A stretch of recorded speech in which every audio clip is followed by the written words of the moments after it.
Sorry about that. I'm going to start a second video to finish my thought. Something popped up on my screen and killed the video. So my snacking had not only been more than I thought, it had become consistent. So I took a hard look at it, and then I went back to the research. And the people that I saw that had better results than me, which I had very good results, don't get me wrong, but weight-wise, they had better results. They got leaner, they got fitter, they were doing a couple of things that I wasn't doing. First and foremost, everybody was exercising. And I was doing walks, but I wasn't, I was doing wind sprinting for a while there, and then the weather changed and that kind of fell away, and I was struggling to find a new route for my fitness. So before I made any dietary changes, I joined the gym. I started lifting, I started doing treadmill, mostly walking. I'm not doing the running on the treadmill. I don't like the impact that the treadmill gives me, and I'm not doing this to hurt myself. I'm doing this to feel better. So I do a lot of walking. I'll walk for like 20 minutes on a treadmill, get my blood pumping, and then I do my lifting. The other thing I did, which I think was key, I switched. One, I dropped the snacking completely. And the way I did that, I'm starting to think that ground beef isn't, for some reason, and this is just my experience, I don't think it's as satiating as other types of beef. I don't know if it's because the fats, because of the process of grinding it, that the fat is almost pre-chewed, or like almost like a version of digested, if that makes any sense to you. But when I eat only ground beef, I end up hungry. By the time I get to work, I'd be like chewing on my tongue. I'd be so hungry. And that's not really where I want to be. So that was the thing I had to think about. How you doing? I see people doing OMAD, and I've done OMAD on several occasions, but it was more when I was eating steak. With the ground beef, I really struggled with it, and I couldn't eat enough ground beef. There's only so much ground beef I could eat, and then I would end up with a loose stool. And I keep going back to this in my line of work. Having the trots, for lack of better words, is not a good place to be.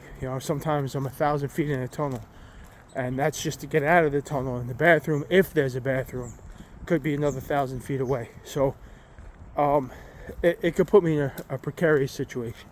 So that really wasn't an option. So I had to keep my meat intake lower than I probably like to be satiated, for that fact.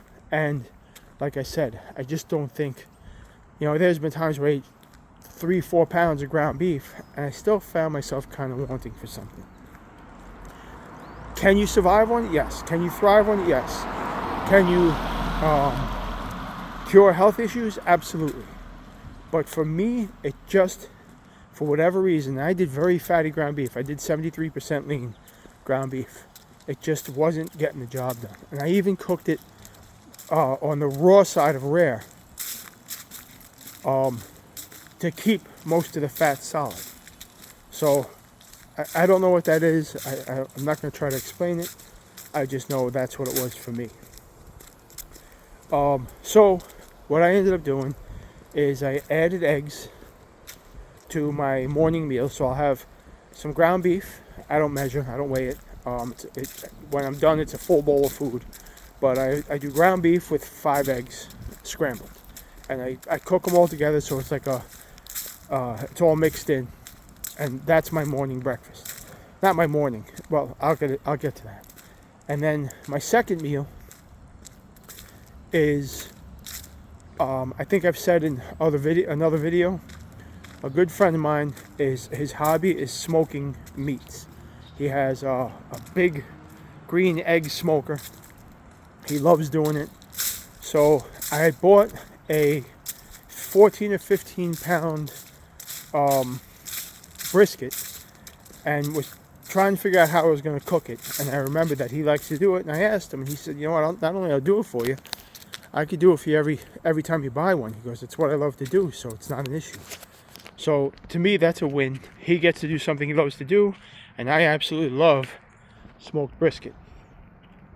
And it led me down the path of discovery, because the first brisket he cooked for me, he seasoned with salt and pepper, and I was immediately bloated. So pepper is off the menu for me.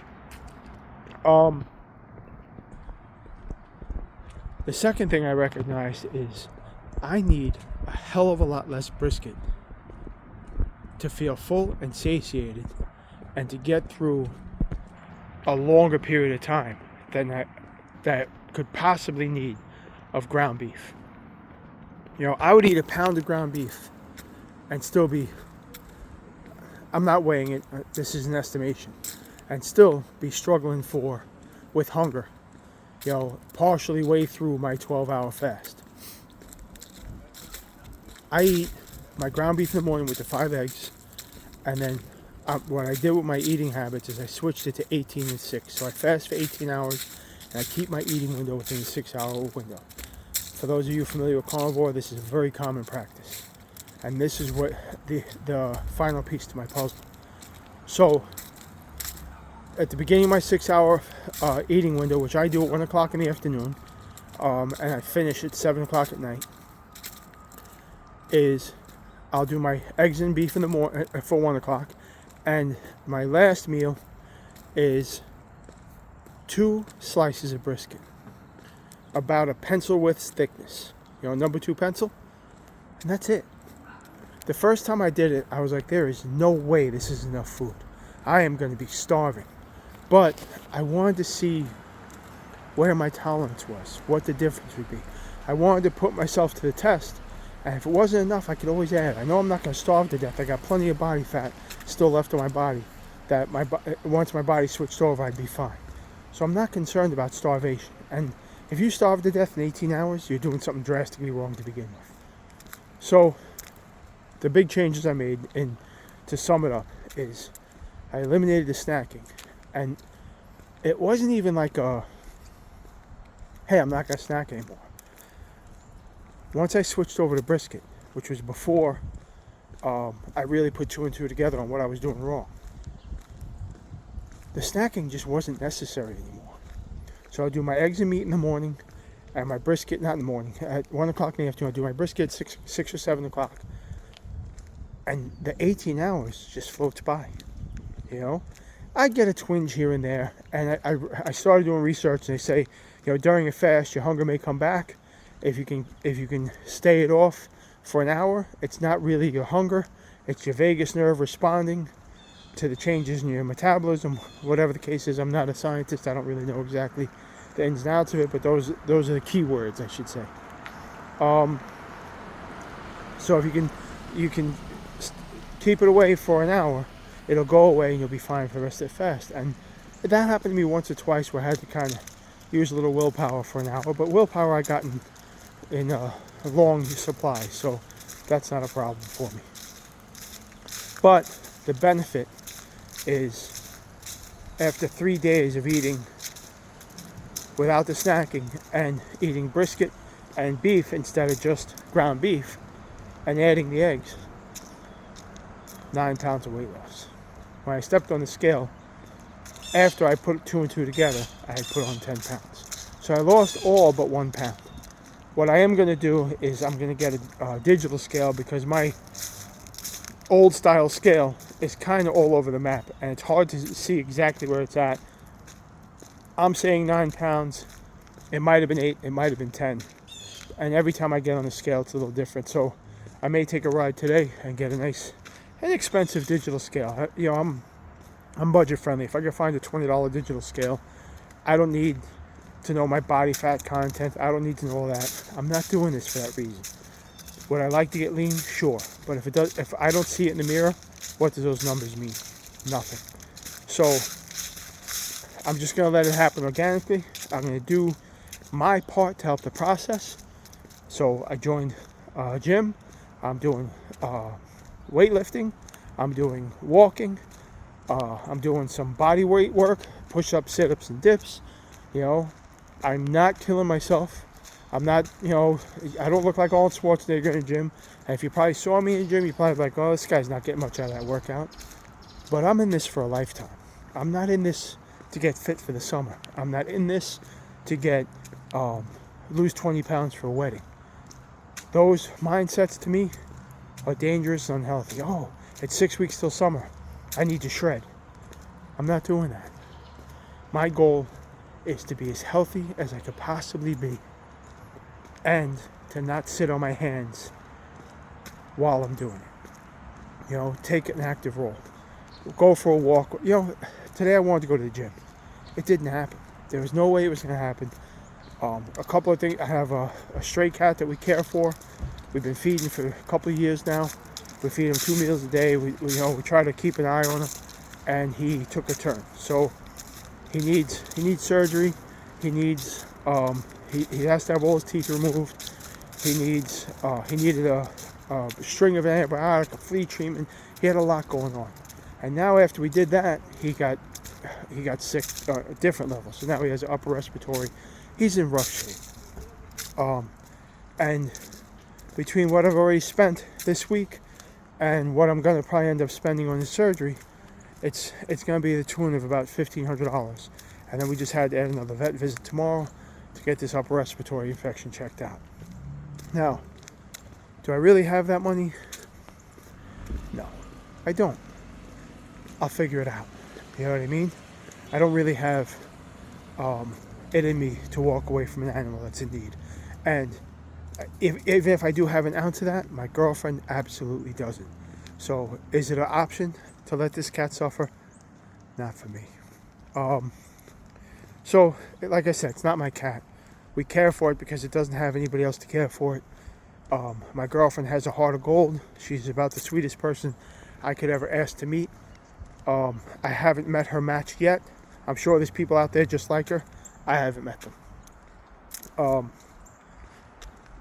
So anyway, this morning I was going to go to the gym, but she got on the phone with the vet, and it kind of looked like we were going to be able to get in immediately, and we weren't able to, so we have an appointment for tomorrow. But by the time we got all that figured out, it was getting late in the morning. So I keep a couple of 20-pound weights in the house. I did some curls. I worked my traps a little bit, and now you see me out here, I'm taking a walk. That's my promise to myself. And I do it every other day. I go to the gym or I do something, whatever it is. So that's the story. Look at your eating habits. Look if there's things you can change. If you're not happy with your weight loss, if you're not happy with your fitness level, if you're not happy with your health, whether you're in the carnivore lifestyle, or if you're looking into it, or if you're just, this is ridiculous to you and you're going to do something else, take a hard look at your life and see what, look at it as if it was somebody you loved and you were watching them do what you do. What would you warn them against? Make it common sense for you. For me, I looked at my lifestyle pre-carnivore. It was fucking horrendous. Sorry for the language, but that's what it was. It was fucking horrendous. I was eating myself into an early grave. I was preparing to leave my son behind at 17 or 18 years old. I was going to leave my girlfriend, who is, I don't know if I've said this in other videos, but she's disabled. She's unable to work. I would have had to leave her behind to fend for herself. I just turned 50. That was not a promise. I was not guaranteed 50, and I honestly didn't think I was going to see 50. So I caused it myself. I looked in the mirror and I was like, you fucking idiot. This is your fault. And now you got to fix it.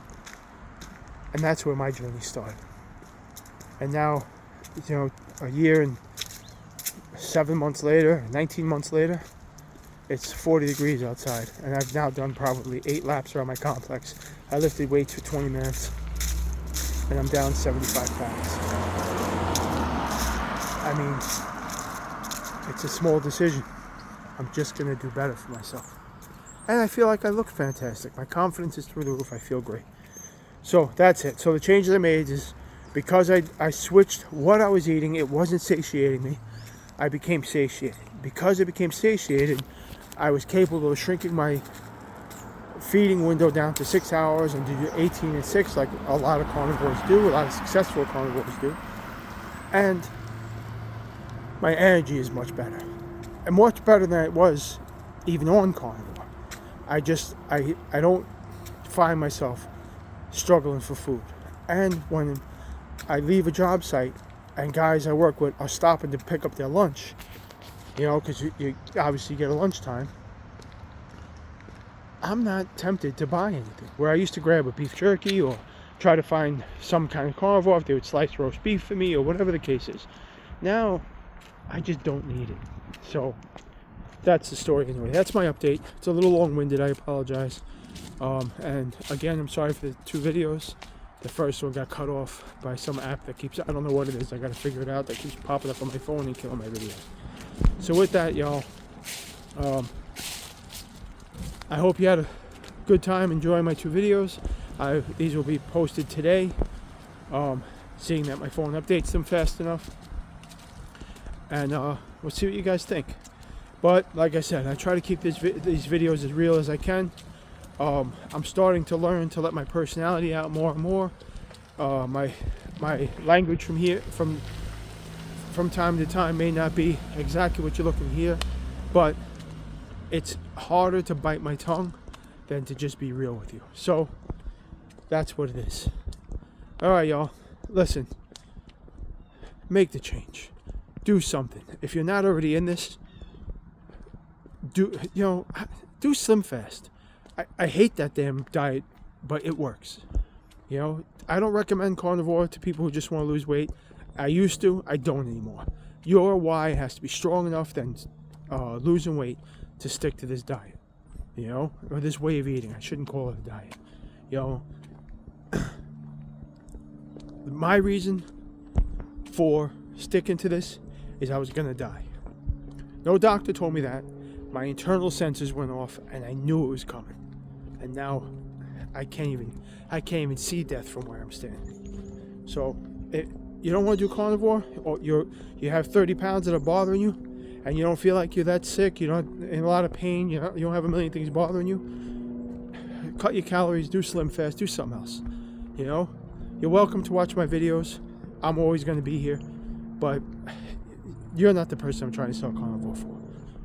If you're 50 pounds overweight, 30 pounds overweight, your back hurts, your legs hurt, you have diabetes, you have skin problems, you have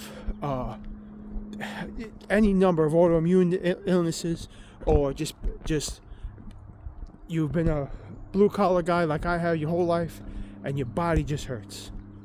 And it hurts to a point where it's affecting the rest of your life. You're not playing with your kids. You're not able to work. You're not able to, perform your duties like you would love to. You're not the top guy at your job anymore. Whatever the case is, you're not earning the money that you think you deserve because you're not performing at the level they need you to perform at. You're the one carnivore is for. The doctors and everybody want to say carnivore is for everybody. No, that's not true. Carnivore will work for everybody. It's not for everybody. If you don't have a strong enough reason to do it, you're going to fall off. And you're going to talk bad about carnivore like it's carnivore's fault. It's not. It wasn't for you. All right, y'all. Listen, make the necessary changes that work for you, whatever that is. And I hope whatever you decide to do, it makes you healthier, in better shape, a healthy body weight, and stronger. Because that's what carnivore's done for me. All right. Stay healthy, everybody.